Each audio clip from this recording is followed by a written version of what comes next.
जंगल में तोते की सवारी। अमेज़न के घने जंगल के बीचों बीच एक छोटा सा गांव बसा था। वहीं रहता था एक नन्हा लड़का, आरव। बचपन से ही उसका मन जंगल की हर आवाज से जुड़ा रहता था। पत्तों की सरसराहट, नदियों की कलकल, बंदरों की किलकारियां और पक्षियों के गीत उसके साथी थे। पर इन सबसे अलग उसकी एक खास दोस्ती थी, एक विशाल तोते से। उस तोते का नाम था राजू। राजू साधारण तोता नहीं था। उसके पर लाल, हरे और सुनहरे रंगों से चमकते थे, और जब वह अपने पंख फैलाता तो लगता जैसे कोई इंद्रधनुष उड़ रहा हो। गांव के लोग कहते थे कि राजू को जंगल की आत्माओं ने भेजा है, मगर आरव के लिए वह उसका सबसे अच्छा दोस्त था। हर सुबह आरव जंगल की उस खुली जगह पर पहुंचता, जहां एक पुराना साल का पेड़ खड़ा था। वहीं राजू बैठा उसका इंतजार करता। कभी वह आरव की आवाज की नकल करता, तो कभी हौंसते हौंसते पूरा जंगल गूंजा देता। एक दिन राजू ने कुछ नया किया। वह नीचे झुका, अपने पंख फैलाए और अपनी चोंच से इशारा किया कि आरव उसकी पीठ पर बैठ जाए। आरव हैरान रह गया। तोते की सवारी, उसने सोचा। यह तो किसी सपने जैसा लग रहा था। लेकिन राजू ने उसे धीरे से धक्का दिया। आरव ने हिम्मत की और उसकी पीठ पर चढ़ गया। जैसे ही राजू ने अपने शक्तिशाली पंख फड़फड़ाए, जमीन नीचे छूटने लगी। आरव कसकर उसके परों को पकड़ चुका था। पल भर में वे आसमान में थे, जंगल की छतरी से भी ऊपर। आरव की आंखें आश्चर्य से फैल गईं। नीचे जंगल हरे समुद्र जैसा लग रहा था। पेड़ों के बीच बंदर कूद रहे थे, रंग बिरंगे पक्षी उड़ रहे थे, और नदी चांदी की नागिन की तरह बल खा रही थी। दूर किनारे पर उसने एक तेंदुए को चलते देखा। हवा उसके चेहरे से टकरा रही थी। उसे लगा मानो वह भी पक्षी बन गया है। तभी राजू बोला, मजबूती से पकड़ो। आरव चौंक पड़ा। तुम बोल सकते हो? राजू हंसा।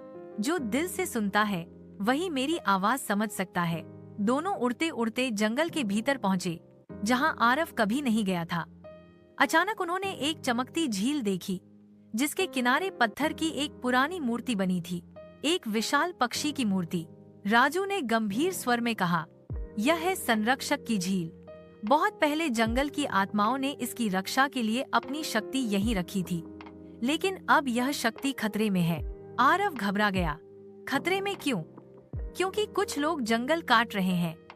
अगर झील की शक्ति नष्ट हुई तो पूरा जंगल मर जाएगा। राजू बोला। आरव के भीतर साहस जाग उठा। हमें इसे बचाना होगा। तभी कुल्हाड़ियों और आरी की आवाजें सुनाई दी। धुआं उठता दिखाई दिया। राजू ने पंख फैलाए और कहा, चलो, उन्हें रोकना होगा। दोनों उड़कर उस जगह पहुंचे।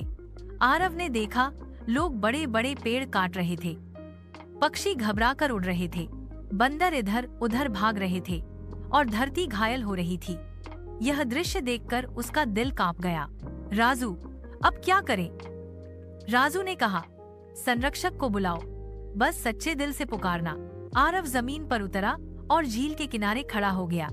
उसने आंखें बंद की और हाथ जोड़कर बोला, जंगल के रक्षक, अपने घर की रक्षा करो। अचानक धरती कांपी। पानी से एक उज्जवल आकृति निकली, एक विशाल पक्षी, प्रकाश से बना हुआ। उसकी आंखें बिजली की तरह चमक रही थीं, और उसके पंख आकाश को ढकते चले गए। लकड़हारे डर से कांप उठे। उन्होंने अपने औजार छोड़ दिए। प्रकाश पक्षी ने पंख फड़फड़ाए और तेज हवा चली। धुआं मिट गया और कटे हुए पेड़ों की जगह नई कोपलें उगने लगी। जंगल फिर से सांस लेने लगा। आरव ने आश्चर्य से देखा, यह सब उसकी पुकार से हुआ था। संरक्षक पक्षी ने उसकी ओर झुककर आशीर्वाद दिया और फिर आकाश में विलीन हो गया। राजू मुस्कुराया। देखा, तुम में भी जंगल की आत्मा का साहस है। आरव ने उसकी गर्दन गले लगाकर कहा, और तुम्हारे बिना मैं कभी उड़ ही नहीं पाता। उस दिन से आरव और राजू हर रोज जंगल की सैर करते। वे केवल दोस्त नहीं, बल्कि जंगल के रक्षक बन गए। जब भी कोई खतरा आता, हवा में राजू के पंखों की आवाज और आरव की पुकार सुनाई देती।